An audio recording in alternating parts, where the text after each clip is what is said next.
Arya Prajna Paramitayai Arya Avalokiteshvaro Bodhisattva Gambhiranga Prajna Paramita Charyanga Charamano Vyavalokayatisma. He started every meditation class by reciting the Heart Sutra in Sanskrit, which I found very, very moving. And then we would do the mindfulness of breathing or the metta bhavana, and afterwards have a cup of tea and go home and come back next week. Namo tassa. I can remember when the puja and the chanting of the refugees in precept in particular started. I'd found the rest of the language very flowery, but that bit, which was in a foreign language, just made my hair stand on end. The meaning for me wasn't important. It was something strange and mysterious and different from English. That was the important thing for me. For most people, what happened next was just as mysterious, though it was an historic step for Western Buddhism. At our second or third meeting, he outlined the plan that had been in his mind for some time: the establishment of the Western Buddhist Order. It evoked a lot of incomprehension and little enthusiasm. Ordination had no personal meaning for us, and it seemed that the Western Buddhist Order was without any exact parallel, east or west. One thing I was very clear and very certain about: I didn't want to start another Buddhist society. Society with a small s. No? I wanted to start an order. I wanted to have a movement of committed Buddhists. So the order came into existence a year after the foundation of the Friends of the Western Buddhist Order, when a dozen people actually committed themselves to the Buddha, Dharma and Sangha and became, as we say, ordained into the Western Buddhist Order, which they thereby helped to found. There was no build-up to the occasion. Just Monmouth Street in the long dusk of a spring evening, discarded newspapers blowing in the breeze and taxis honking outside the window as we waited our turn in the shop. Finally, I was alone with Bhante in the shrine room, adding my offering to those already on the altar, taking the refuges and precepts, given a mantra and a rosary and a name. Looking back, I can only say that a seed was planted that evening, which later began to flower. The following evening we had our public ordination at Centre House at the end of a Sunday seminar. In addition to Bhante, the Sangha was represented by 2 Thai bhikkhus, a Zen monk, and a member of the Arya Maitreya Mandala. It was perhaps the most significant occasion in the history of Buddhism for centuries. As in my own case, a seed had been planted, the first seed of the Sangha in the West.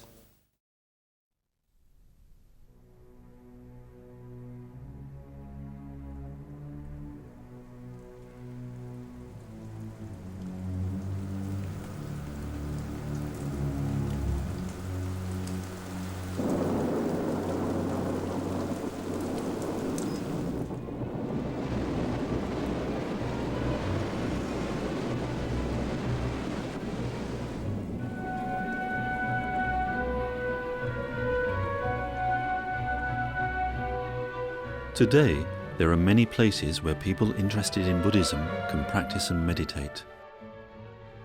But in 1971, the network of friends that made up the FWBO had each other, a community in Surrey, and 2 large retreats a year, but no centre.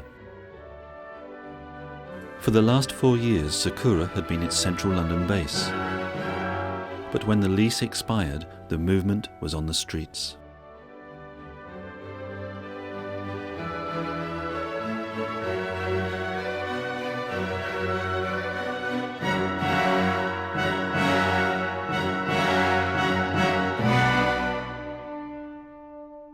Keeping the small movement intact during a long period of wandering was difficult. Still, some FWBO classes did take place, as Buddhadasa recalls. Week by week, we would keep classes going in various different premises. And we've tried to find the premises for next week, the previous week, and announce them at the class and say, this is where we'll be next week, see you there. And maybe it would be a restaurant or another room that we would hire from an alternative group. During the early 70s, many old ideas were jettisoned and radicalism was in the air.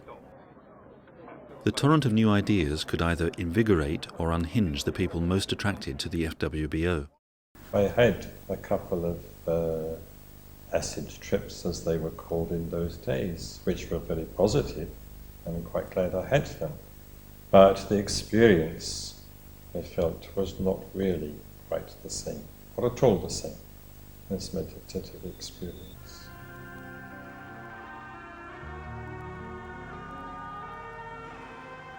The FWBO being the kind of movement group that it was, it would attract people who'd done bioenergetics, who'd done Rolfing, who'd done this, that and the other, slept in pyramids, and they'd go on about it. And so we'd try things out, and inevitably we started doing our own little bits of Gestalt, our own little bits of this, that and the other. Mumki was setting up her dream groups, and one of them met at my house, in my room. And then as soon as I became consciously aware of how I'd blocked this anger, it just came out in a incredible sort of rush and took me over completely. And it was frightening. The first Buddhist book I read was Tibetan Book of the Dead, which I don't think I understood, but I did like that whole approach. It wasn't just Theravadan, dry Buddhism. Buddhism had lots of aspects. When I used to go home, it was so boring. There was no books, there was no, apart from my room with a record player and a few posters, the house was really dull. It was kind of grey. There were demonstrations too in Britain, anti the Vietnam War and by the newly formed Gay Liberation Front. Part of that greyness, part of getting rid of that kind of conventional morality, if you like, was to experiment not only with mind-expanding drugs, if you like, but with your own sexuality, especially homosexual relationships. I passed a couple of people in the street, and I wonder if they know. Can they tell? There's something about me. Can you read off of me somehow that I've just slept with a man? Despite the 1968 reforms, a generalised prejudice against male homosexuality was a source of negative fear and guilt. Sangharakshita encouraged people to confront these issues. He used to sort of speak out against, the Christian conditioning, which often, makes people feel very sort of guilty, particularly in the area of expressing sexual feelings and having sexual emotions and so on. So yeah, that was very encouraging, very sort of liberating.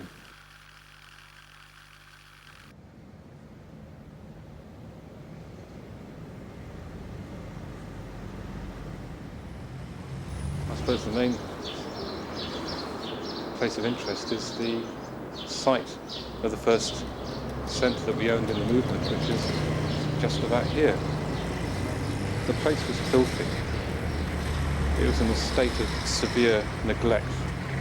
Inside had been torn apart, and really all we had was just two spaces upstairs and downstairs.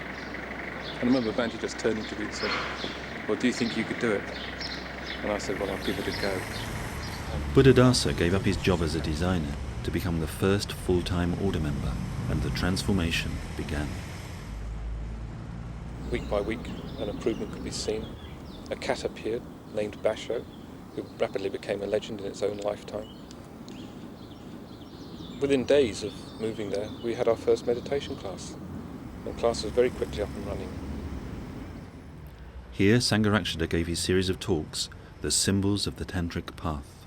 The world of the Asuras, the anti-gods, the Titans, and these are all fierce and warlike beings. They're usually depicted as stoutly and strong. Banti was on very good form indeed. And I was very interested in symbols. I've been very interested in Jung, particularly in Jung, and thereby in the whole field of symbols and the archetypes of the unconscious and so forth, so that this lecture series really rang a very strong bell. The spirit of Sangha, or spiritual community, now a more characteristic quality of the FWBO, was difficult to explain and hard to bring into being. Yes, well, I remember this photograph being taken. It was in April 1972 on the occasion of my ordination, but I was also ordained with Padmaraja, Vajrabodhi and Vajradhaka as well. There were 4 of us ordained on that occasion. I think it was the first ordination that had taken place for about 2 years, because after Bhante's previous experience with the earlier order members, he said on this occasion that he wanted to be sure that those people that he was ordaining would stay around. During 1968 and 69, 26 people were ordained into the Western Buddhist Order, but few of them still took an active part in the movement's affairs. Well, obviously a lot of people were left behind because they resigned. I think a lot of people found it a threat because they were not prepared to take on the implications of what Sangha meant.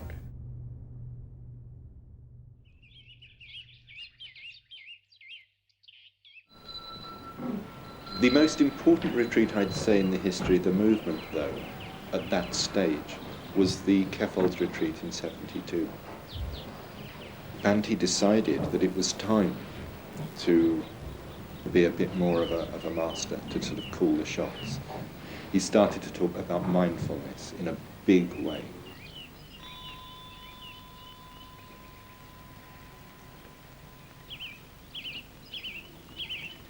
We did the first triple meditations we'd ever done before breakfast, and then we did the 6-element practice every day, and hours of communication exercises and lots of silence, so it was much more intense. It's difficult, in fact, to keep one's mindfulness, and sort of keep the continuity of what you're doing, keep it flowing and be concentrated at the same time.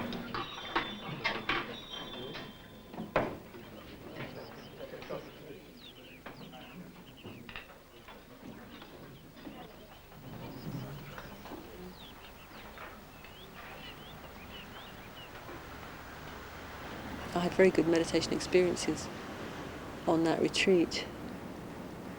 And I think that was the retreat that motivated a lot of people not to go back to the lifestyles they were in, but to live together. Several communities were growing in rundown premises around the Archway Centre. At the start they were mixed, but this produced problems of stress when there were couples living in them. How then did the move towards single-sex communities come about? I think when we first thought about living together, we hadn't thought of just living with men, but Bhante encouraged us very strongly to do that. And I think that had a woman who we liked strongly wanted to live with us, we might at that time have gone against his advice. But as it turned out, that didn't happen. And I think soon we did appreciate very much the point of a men's community. And after that, there was no question of changing it. I experienced the benefits just in terms of lessened tension. The whole area of sex was at the time a little bit difficult for me. And so I was just really relieved not to have that sort of tension. The 1972 summer retreat was the last ever held at Kefal's. That autumn, other very significant retreats were held. In September, Sangharakshita led a weekend retreat for men. I found that very good retreat indeed, much more useful than the large mixed retreat at Kefal's the previous year. And I think then probably I began to understand the significance of single-sex situations more fully and appreciate it. A couple of months later, Gautami led a weekend retreat for women. I think we found it a good experience, but Sangharakshita said he might come, so we waited for him, and he didn't come. So that was interesting because he left us to our own devices, and we had to realise that, and that we could have a retreat without him, which was very unusual. So one minute we were in a study group with Bhante or with another order member, and the next minute we were leading things like that. Sangharakshita may have been encouraging people for years to develop same-sex friendships through spending more time with each other.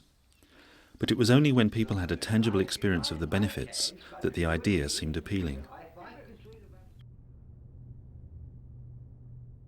I went along and had a very simple question to ask him, the sort of question that nowadays any order member would answer. But basically I was saying to him that I found it very difficult to concentrate on my meditation.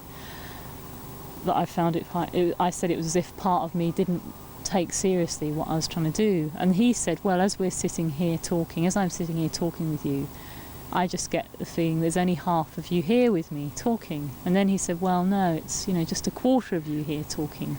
And then he said, no, it's like just a tenth of you here talking to me. There's only a tenth of you here in this room with me. So that, in a way, that's why you can't meditate. There's so much of you that's just not there to engage with the practice. And it had a huge effect, because it's like as he was saying it, I could just feel myself like a half, quarter, tenth, And then when I left, he said something very positive. He shook my hand, I think, and I think he said, well, if you just keep practicing, you'll gain enlightenment. I mean, he said something very profound, and I walked out the door, and within minutes I felt, actually at first I felt furious. I thought, who is this person? He doesn't know me at all, and how dare he say, there's only a tenth of me here with him, and what does he know? But it obviously just got right in, right under, and I suppose basically I was blocked. In the sort of language we use, I was emotionally and psychologically blocked. I hadn't got enough energy moving, but that had a big effect on me. Basically, I started to unblock my energy. It just roused the depths, and out of that, I asked for ordination. I knew I wanted to enter the order, but I couldn't have done it so soon if that hadn't happened, because there wouldn't have been enough of me behind it, even though I was very sincere and. And so on. Yeah. So, in fact, actually, when I got back home and told Dharma Dinner and Nomar about this, because they were my Kalyana Mitras, they said, well, he doesn't say that to everybody. You're quite lucky that he was so direct to you. First meeting, that's what he said. So he must have seen my potential. Sangharakshita had been back in the UK for 9 busy years. First pacifying a warring British Sangha, and then for 5 years guiding the steps of a new movement. In 1973, he left the order members in charge of the Archway Centre and went on a year's sabbatical to a seaside chalet in Cornwall.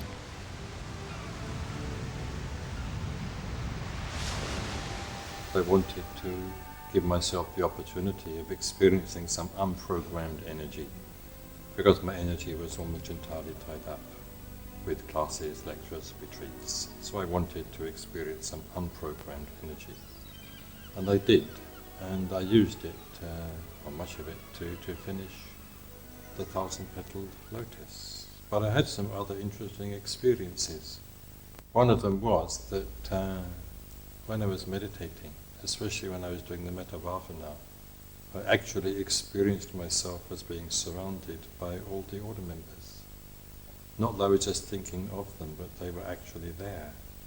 So that made me realize that the link between this was not just a physical one. It existed on another subtler level. There was something perhaps even more interesting that I can't really put into words, but it was from that time that I started developing or started following an interest in Sufism. I didn't read any Sufi books, but it was as though it was a purely inner experience that I had access to the Sufi spiritual world.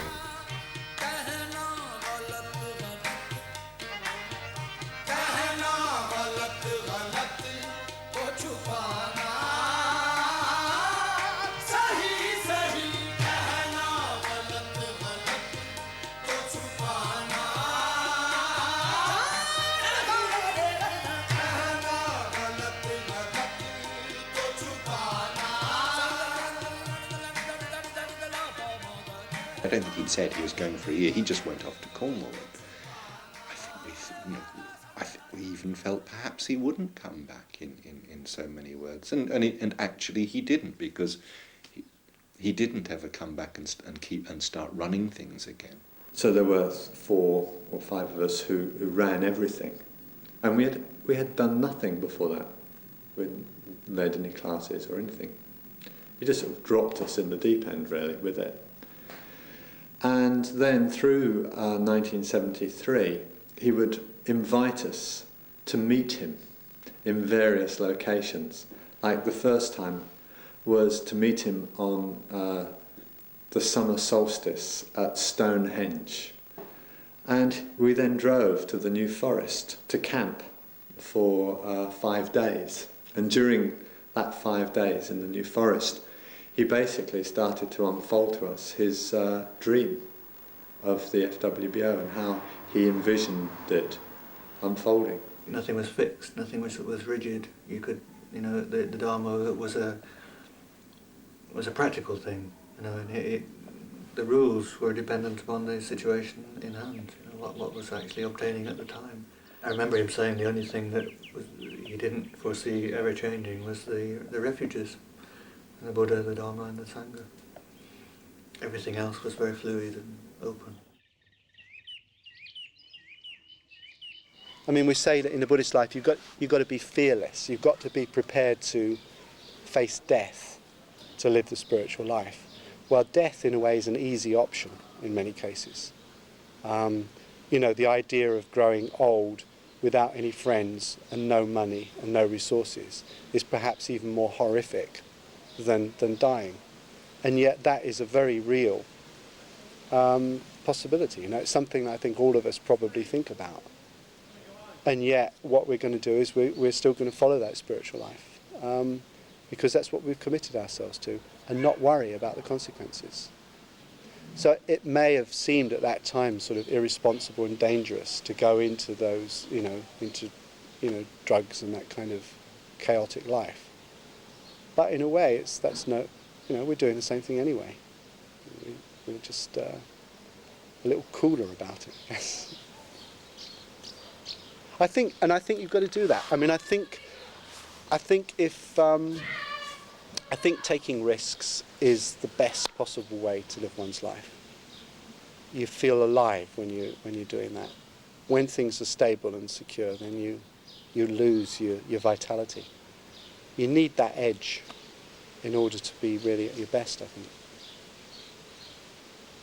I know there are some people, say, in the movement at this time who are concerned about what will happen to them, when they get older. To them, I think, well, they should just sort of improve their vision, really. It doesn't matter what happens then. I mean, we live now, we work now, and we sort of we work on ourselves at this moment. If we do that, then we don't worry about the future, really.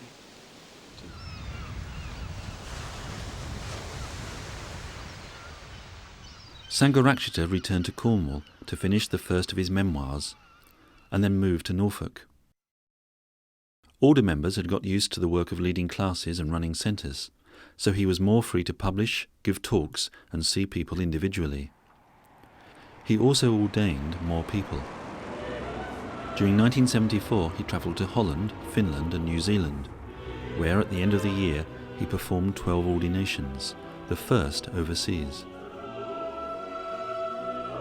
That year began in a snowbound country house, with Sangharakshita giving the first of many seminars on Buddhist texts and drawing from his disciples new levels of inspiration and commitment.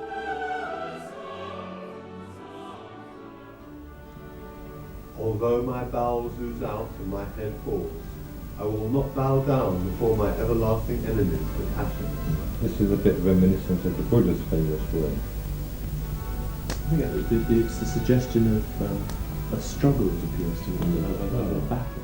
It seems to appeal to John today. The main centre in the movement was still Pundarika, the converted piano factory at Archway. Sangharakshita wanted to breathe more fire into the centre, and so he invited Subhuti out for an Indian meal. And over the thali, he suggested that I became chairman of the centre, of the council. I'd been ordained for a month or two. I was absolutely blown over. But immediately, knew that's what yes, I wanted to do it. And I remember saying to Bhante, well, yes, I would do it. I wanted to do it because I wanted to nail my colours to the mast. and Bhante chortled and, just sort of really encouraged me.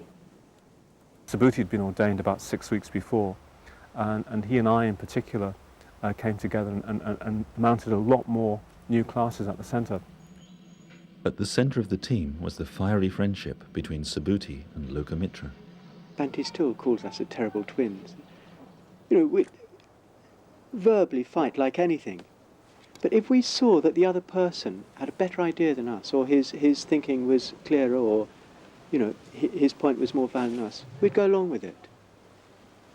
Even though we struggled, we did all that we could not to go along with it first, but in the end we would concede and support the other. I think I knew right from the first time I came to Pundarika in particular that this was it.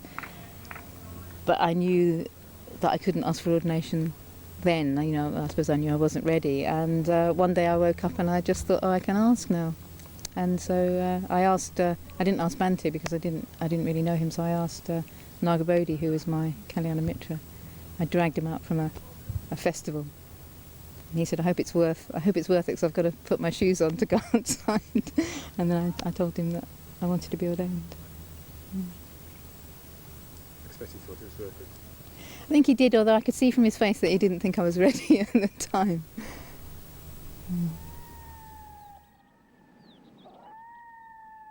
Sangharakshita was at this time preparing a commentary on Shantideva's guide to the Bodhisattva's way of life and living quietly at Albemarle Cottage. Yeah, they're quite nice and friendly to be against. If they were going into Swaffham, they'd say, is there anything you want?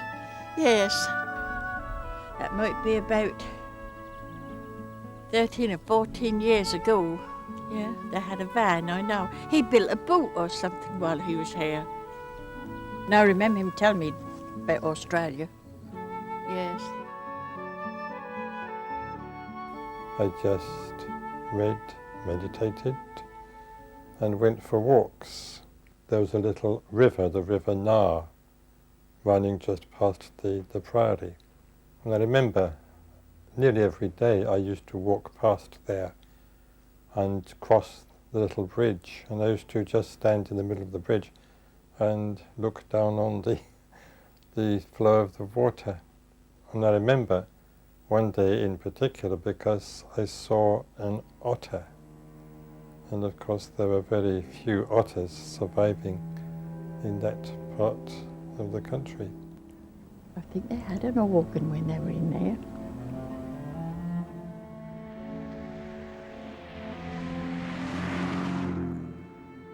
A local village hall was the setting for the Second Order Convention, which also celebrated Sangharakshita's 50th birthday. In London, contractors had started working on buildings surrounding the Archway Centre, and its demolition was now imminent.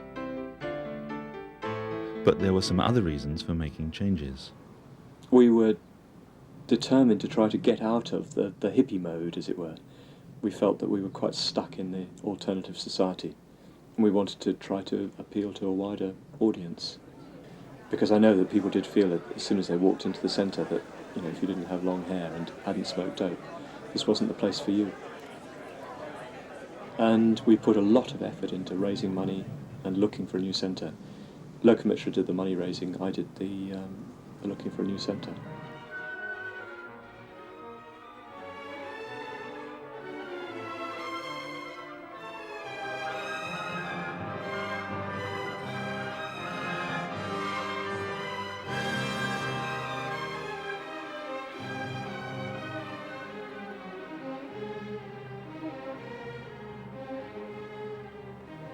We looked all over the place. I was particularly interested in Covent Garden.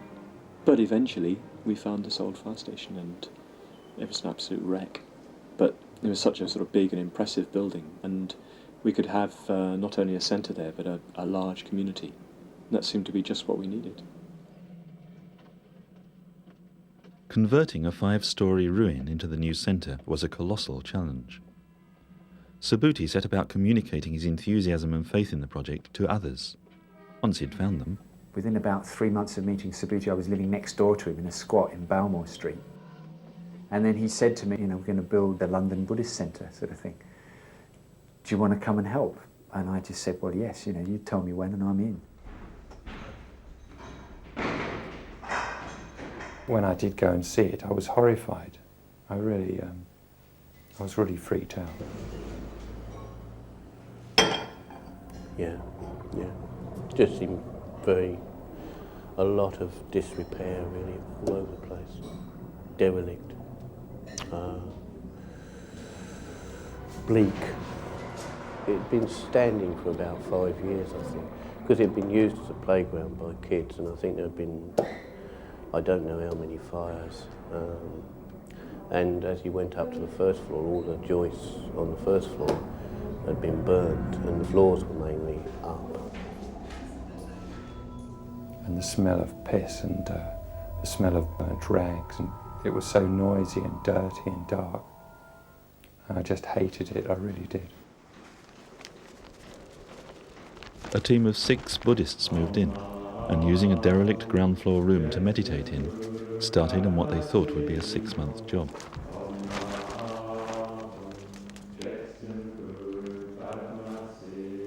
All the windows had been taken out and put inside, and there was just corrugated iron nailed over the fronts of the window frames. Fortunately, it was a very hot summer, so at that point, when we first got in there, it didn't matter too much. But when we started approaching winter, there wasn't any, we didn't have any hot water, we didn't have any gas. I think it was Christmas time when we actually got some electricity. We were just sleeping in sleeping bags on the floor, usually 2 to room, sometimes 3. We ate in one small room with an old sink. But I only noticed those things in retrospect. At the time, it seemed fine. We never used to go out of the building, many of us. Just everything contained in one building, and the whole myth of transformation, very powerful. It was quite clear what we were doing. And there was a very, very positive atmosphere. I think that was one of our first discoveries, was just how positive and fruitful working together was. Yeah, with tremendous energy, just unstoppable energy. I had more energy than I knew what to do with the whole time. When Bhante had started the Friends, he had assumed all activities would follow Western fashion and be mixed. Then, from 1972, women and men began holding single-sex retreats, which they found supportive and enriching.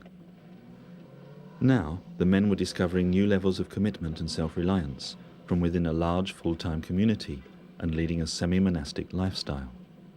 Originally, the intention was to have 2 communities in the building, a men's community on 1 floor or 2 floors and a women's community on the other 1 or 2 floors. But after we'd been there for about 5 or 6 months, the benefits of having all men together and only men together were just so obvious that I remember one evening in an order meeting we just spontaneously came to the conclusion that it would not be a good idea to have a women's community there as well as a men's community, and that the women should set up a community somewhere else. And I think it was the next day I rang Bhante, or I got a message to ring Bhante, and he said to me he'd been thinking about the community there, and he'd come to the conclusion that there shouldn't be a women's community on that premises, or there should only be a men's community on that premises, because the benefits seemed to have been so great. So something was in the air. The men's decision in no way changed the plans for the public centre itself. That would be a space run by both men and women. Well, I think we felt rejected. I think we felt not wanted in the Sukhavati situation. And it was harder being a minority, harder being a smaller bunch of people, and feeling that there's so much more going on where the men were, so many more of them, and it was a bigger project, and feeling it was all a bit sort of second rate what we were up to. It didn't feel a very supportive time for the movement at large. The women weren't really able to be that supportive of each other because we were all going through the same thing. I certainly didn't feel any support from the men at that time. It seemed to be a time when they really were trying to withdraw from women to the degree that, there was a phase where they simply just turned their heads. So it was, you're worse than being an untouchable, you're an unseeable, which, if you're not feeling very confident, was actually quite hard, which was very hard. For men at Sukhavati, increasing confidence and independence from women did allow for some sexual experimentation to occur. But that meant confronting attitudes deeply rooted in the individual himself. I'd related to women in a very, very neurotic way prior to that, as I realised, yeah. And I wanted to make the break. And so I had virtually nothing to do with women for, well, the whole 3 years or so. Virtually nothing to do with them at all. And, well, I had, you know, it's not as if I didn't have an erotic outlet. I did. And I felt, well, sort of completely happy where I was. Chintamani was not the first to tackle the theme of sexual relationships and couples, but by using his own experience of the struggle, he did produce a couple of personal and dramatic articles. The way I'd lived my life had been very much dictated by my mother's psychology. Yes. Effectively, I had been in her world.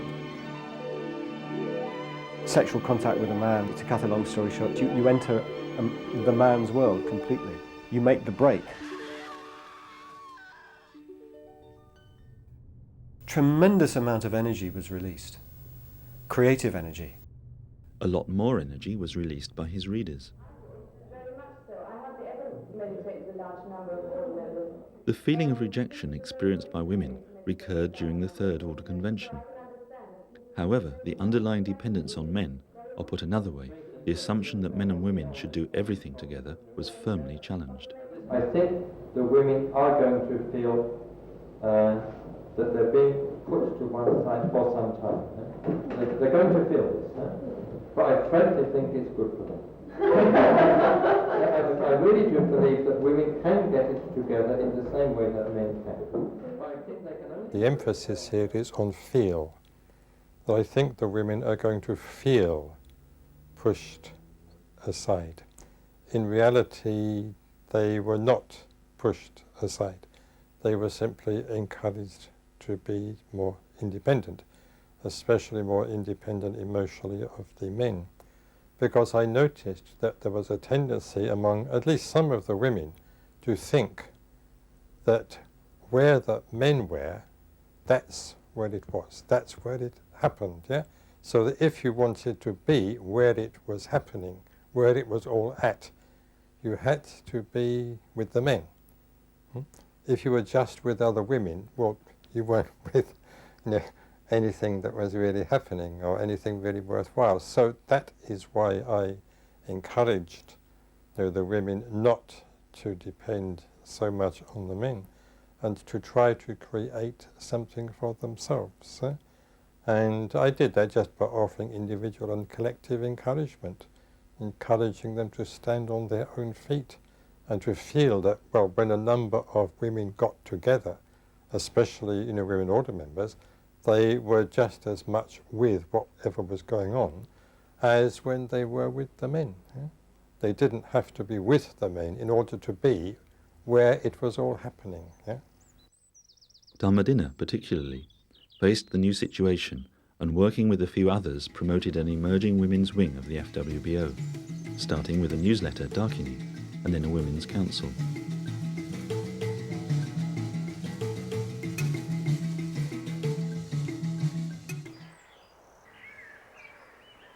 The FWBO retreats for the last decade had been set up in all sorts of rented premises.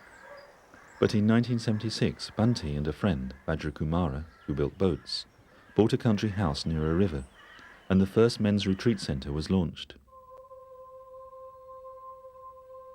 Bunty gathered about him a small community to run retreats and provide some secretarial help. He could now assume, if he wished, the role of a Norfolk country gentleman. However, he also undertook the role of public speaker for the Sutra of Golden Light series of talks, his first in 4 years, in romantic Hampstead in North London.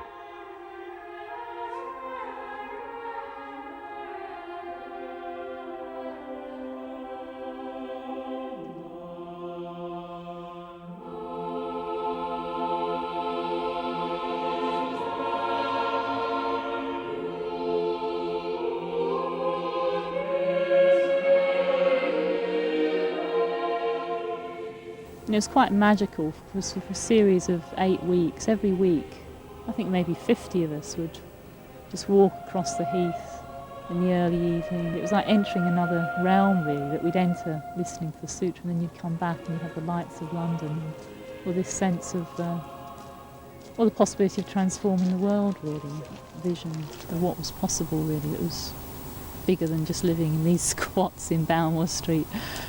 Yeah. Malini with 3 mitras moved to a rundown farm, now again in private hands, but which in June 1977 became the first women's retreat centre in the movement.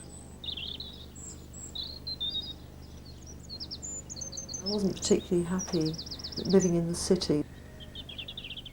I think we all fell in love with it because it was charming and slightly unloved, and it had potential, which are words which we came to hear quite a lot over the next 2 or 3 years.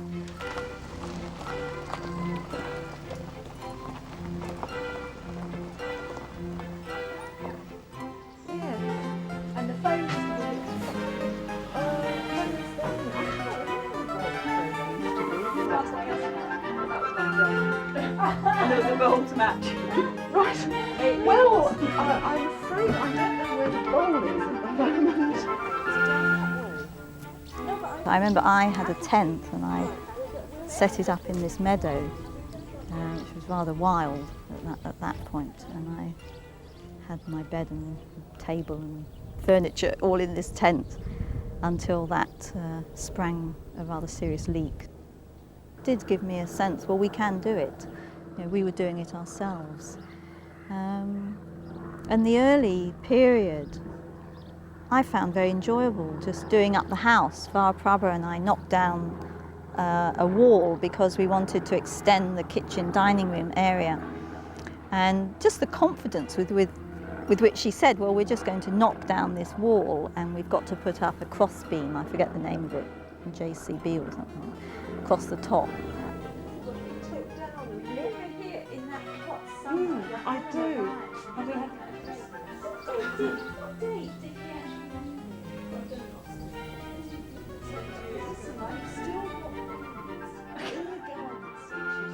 Amongst the 6 acres of nettles, there were the remains of greenhouses, chicken coops and barns.